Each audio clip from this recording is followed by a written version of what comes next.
certainly our belief and our cry of don't be boring is founded in the fundamentals that you should start with creative, not finish with creative. And I think in digital often you start with the targeting and then the technology and you end up with the creative. And we're trying to say you should start with the creative because that has the most impact on the success of any campaign. And you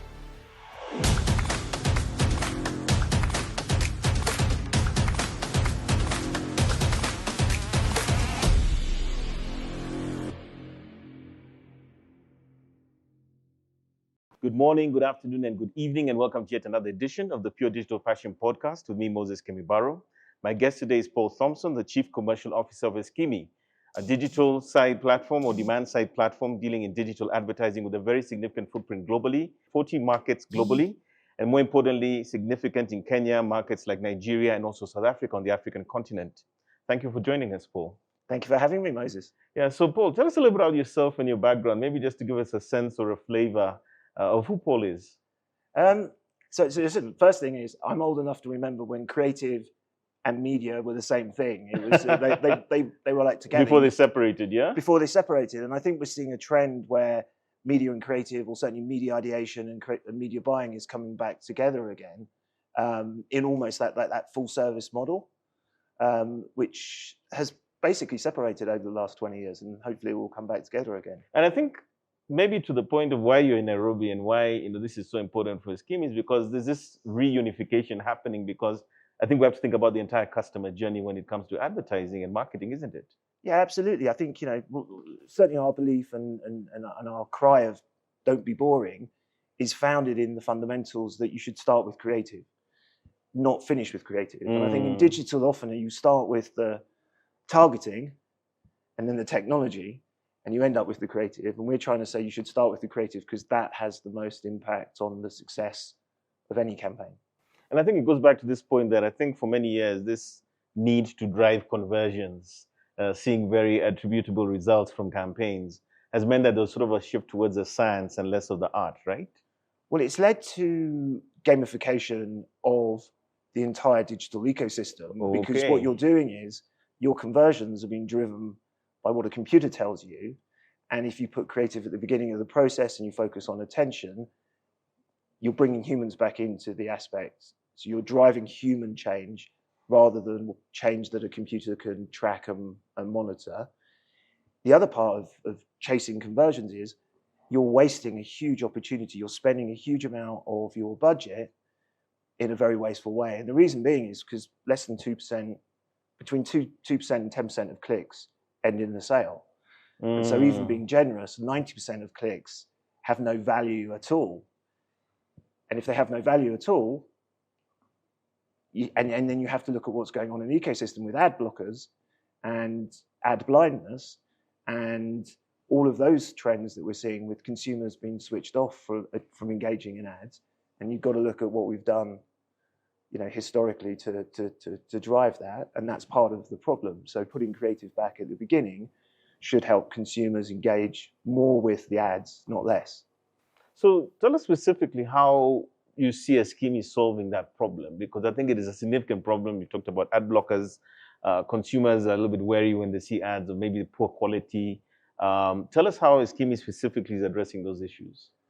Well, I mean, the don't be boring positioning is all about, it's a much bigger part of our culture, but it's all about challenging clients to think more deeply about what they're trying to achieve through creativity in acknowledgement. And there's a huge body of evidence emerging now that actually it's the creative more than anything else that drives the impact. So all the other things that have been going on in digital over the years, hyper-targeting, the obsession around data, the obsession around interaction on the screen, have actually been largely the wrong things to do, and creative's been ignored.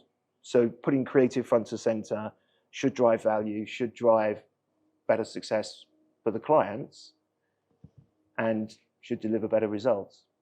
So have you seen any specific examples, maybe some campaigns where you've sort of seen this thesis validated, where good creative does result in better campaign performance? Yeah, so Kantar produced a big piece of research that said 70% of a campaign's effectiveness in the branding space was delivered by the creative alone.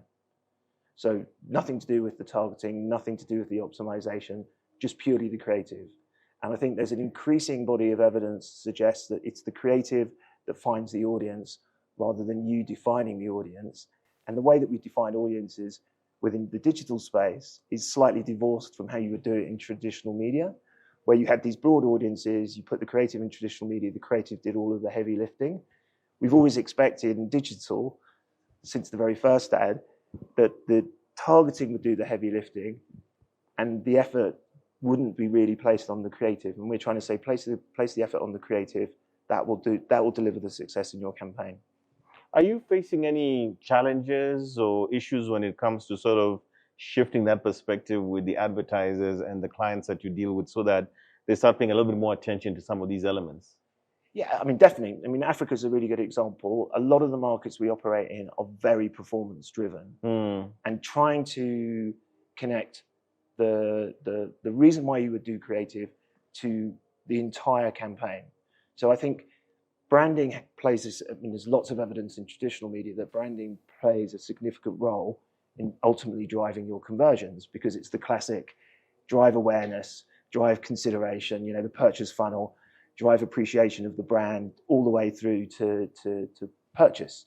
And that's what we're trying to say. It's not separated. It should all be connected. You know, if you do a great branding campaign, that has an effect on your performance campaigns as well. It improves your conversion metrics, but you need to look at it holistically. And I think certainly in some markets, it's very divorced. It's very price sensitive. And we know that price has no correlation to value or delivery in terms of success.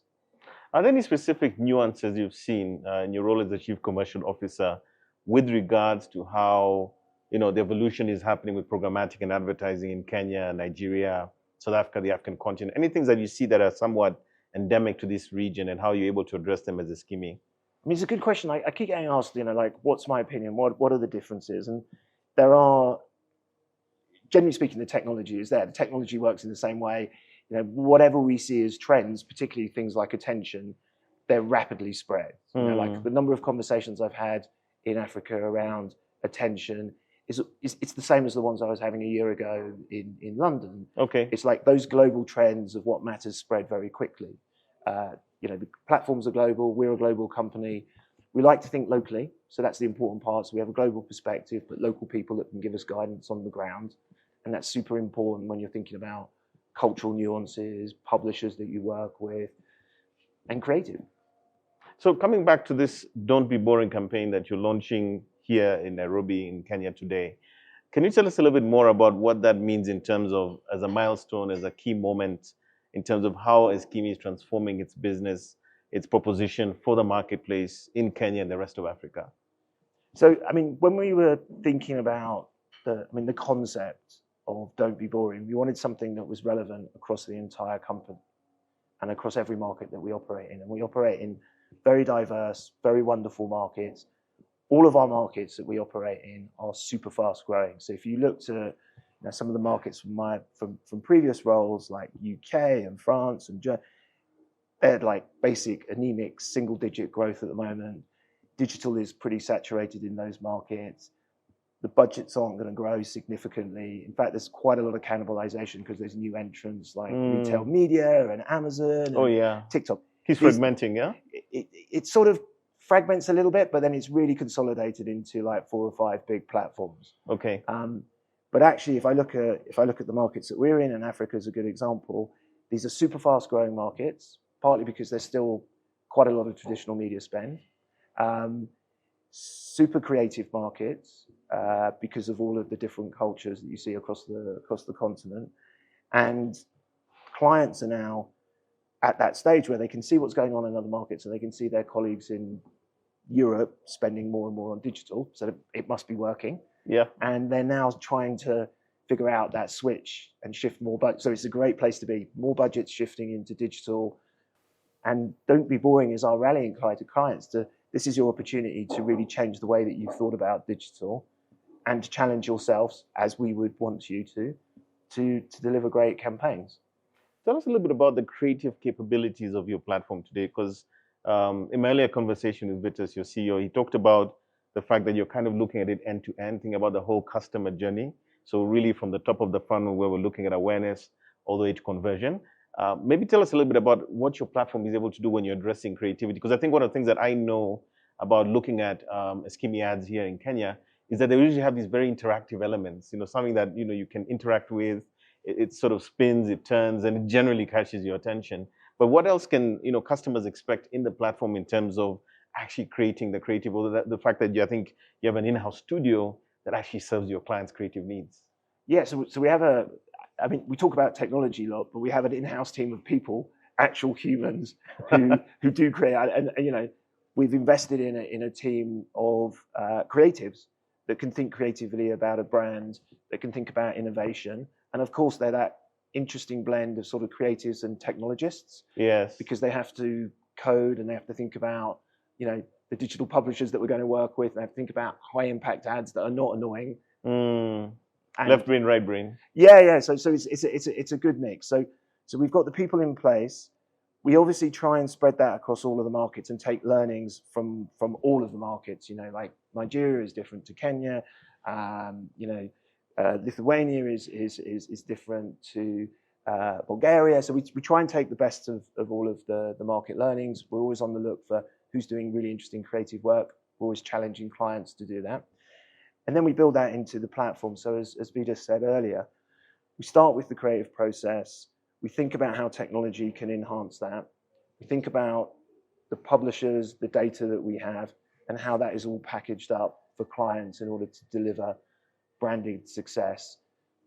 The starting process, actually, after the creative, before we even go live with the campaign, I think Vita's touched on it, is we work with a neuroscience company to analyze the ads as a human would see those ads before they've even gone live, to make recommendations on how to improve those ads, how to make the messaging simpler in some cases, stand out a little bit more.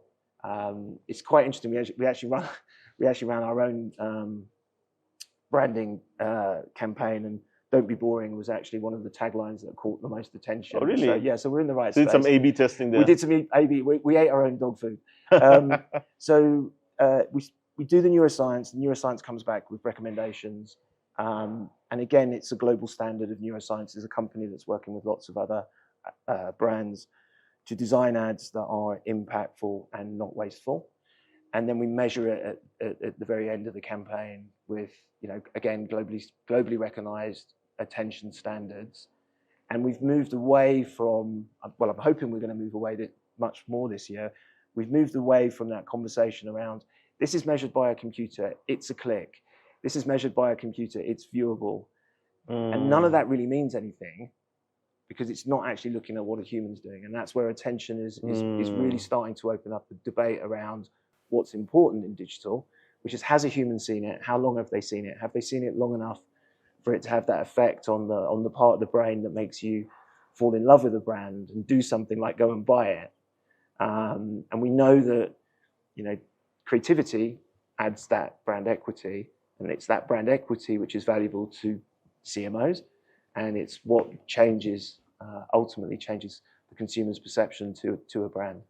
It's so funny, as a digital marketing practitioner myself, there's always almost been this war between traditional and digital, seen as almost adversaries when it comes to campaigns and activities. In fact, historically, especially in a market like Kenya, you'd find that traditional media would still get at least 80% of the media spend in terms of budgets. Yeah. And we've always been like, hang on, we can deliver better value. We've got the science, we've got the attribution, we can tell you what's working.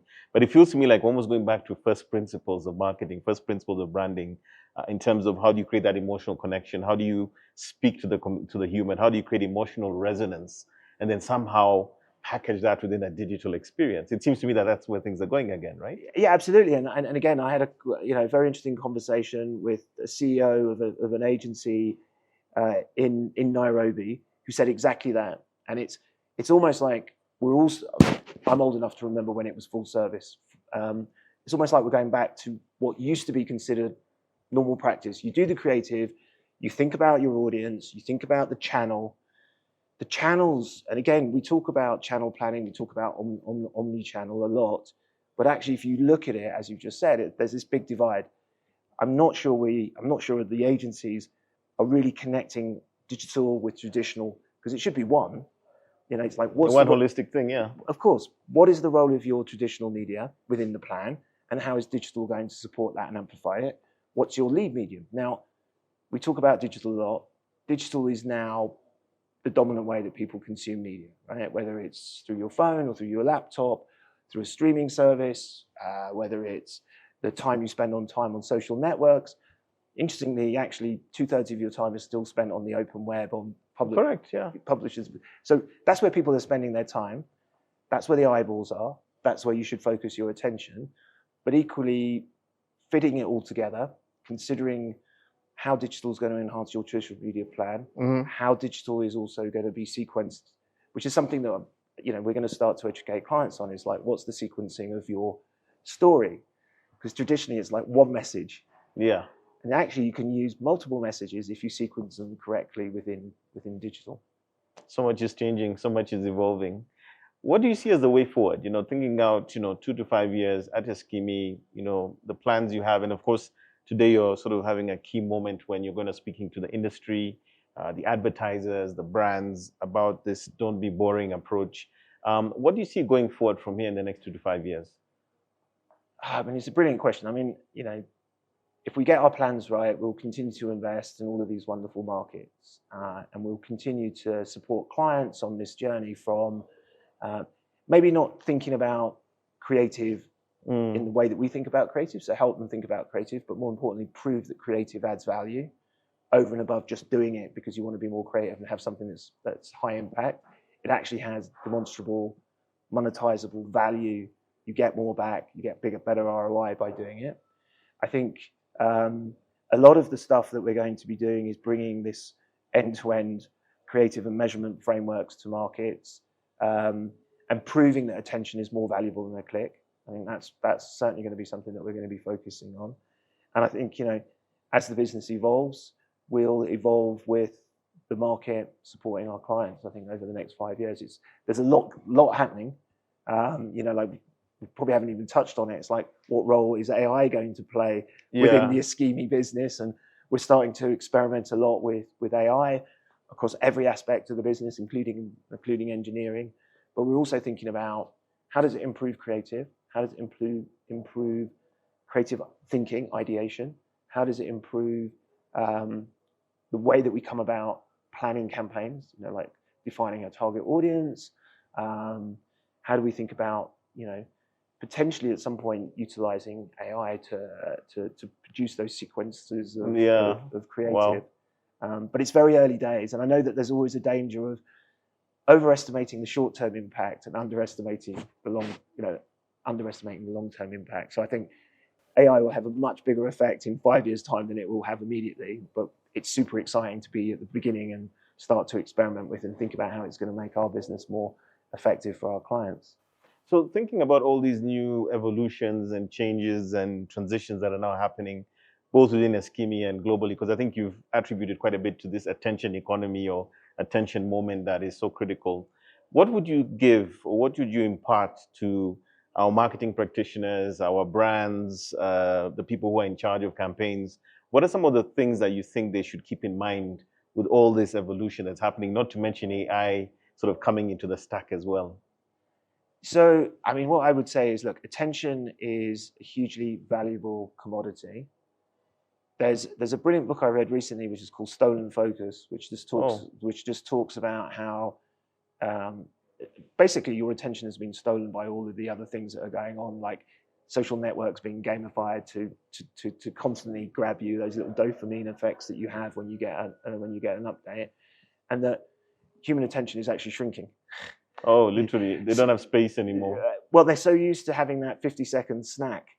Or 10-second snack. So for us, it's a dwindling commodity that we need to manage properly. And I think marketeers have been, guilty of maybe abusing it a little bit with the way that ads have been deployed, not just on social networks, but right across the open internet. And so that's something I think will become definitely something that I think will change. I think that will definitely change. I think the other thing that I think I'd say to marketers is, the way that you've done things traditionally is not the way you should do things in the future. Right? whichever market you're in, it's undoubtedly the web, the open web as we know it, is becoming a little bit more private. There's a lot more legislation in. Consumers are becoming far more aware of the data exchange that they're giving away. And that's why creative is going to be even more important, because it's going to be the single biggest driver to your audience, because your audience is going to a degree, fragment, change, disappear because of those signals that are going to be gone.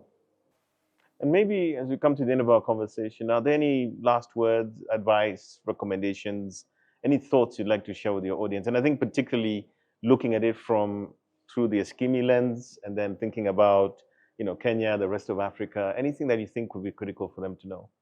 For me personally, I think, Africa's going to go through a period of growth. I think it's had promise in the past. I think it's now actually here and now. It's going to go through that period of growth, and it's going to be a period of sustained growth. I'm very confident that that's going to happen. All of the conversations that I've had, the thinking around brands, the clients that I've met, the level of intelligence and the level of thinking, the level of ambition is here without a shadow of a doubt. And it's the conversations that I'm having are the same conversations you would be having with practitioners in London. It's the same. People are thinking about it. It's an amazing market. It's more vibrant. I think there's probably, if I'm honest, a little bit more flexibility with the clients here, because they can get away with stuff. They can do a little bit more. They can do a little bit more testing. You can experiment. Yeah. Kenya's a great market. We had a conversation yesterday with a senior client at one of the telcos, and Kenya's the experimentation for the whole of Africa. It's a petri dish. Yeah, it is exactly that. It's the experimentation market, and I think that's wonderful, because we can do some really great work. You can experiment, and by its very nature, experimentation means you're going to have some successes and some failures. But I think everyone will tell you learn a lot for the next time out of failure, and probably not a lot about success. Yeah. And the more you experiment, the more you're going to build up that sort of portfolio of knowledge. But yeah, it's again, my experience has been absolutely wonderful. The conversations that I'm having, especially around media and creative coming back, are like fantastic, because I think they should never have divorced, unfortunately. Yeah, and of course, I think it's so funny that, the fragmentation happens, there are these two camps, but now they have to talk to each other, they have to shake hands, and they've got to make this whole customer journey work in a seamless and sort of uninterrupted way. I think for me, the other thing I just want to mention is that I think Kenya is really indeed correct, a very unique market. There are these nuances, like the way, for instance, internet uptake, the way we use our mobile devices, mobile money has flourished here like no other part of the world. We have an audience or a market that is very digitally accepting, or endemic almost. I don't know how it happened, but yeah, it's a great place to do stuff. Yeah, but it's born out of necessity, and it's born out of experimentation. And you're right, like mobile payments started in Africa. Yeah. Like we think about these big global companies like that do mobile payments, but actually most of them were copying models that were already in place, in place in here. And I think, and again, this is one, again, from a purely UK standpoint, and actually if you look at what some of the noise that's coming from the US, that our markets are heavily regulated, and that stifles innovation. And I think maybe the looser regulation here is encouraging this sort of entrepreneurship, creativity. As a general observation, it's going to drive change and growth. And I truly think you'll see some of the next biggest companies in the world, certainly in the digital space, will come from here. I'm completely convinced it's going to happen. Paul, thank you so much for this conversation. It's been a pleasure. As you say, again, don't be boring. And we're delighted to see what Eskimi is going to do with your launch today here. But more importantly, I think going forward into 2025, working with the clients, working with the market to bring all the new innovations and capabilities on your platform to them. And of course, if there's anything else you'd like to share with the audience, please tell us what they can expect from Kenya and Africa going forward. Well, it all starts with the clients, right? Yeah. It starts with the CMOs, and it starts with the agency clients, and it starts with our relationships. And that relationship is, they have to trust us to deliver honest, consultative work back to them, and we have to be open and honest, and in some ways challenge them to do that work. Yeah. And we, in some cases, disagree with their approach and try and show them a better way of, or certainly from our perspective, a better way of doing this, digital advertising, making it more creative, making it not boring. And of course, being very collaborative in the process. It's all about collaboration. Yeah. It's never about conflict. It's all about collaboration. Awesome. Paul, thank you so much. It's been a pleasure, and I hope we'll have you once again on this podcast. Oh, I'll definitely come back. Awesome. So there you've heard it from Paul Thompson, the Chief Commercial Officer of Eskimi, who's really given us some key insights into what their business is doing from a commercial perspective, but more importantly, looking at all the nuances and the aspects around what makes Eskimi so relevant for the Kenyan, East African, and the Pan-African market. So thank you very much for joining us in this conversation, and we'll catch you in the next one.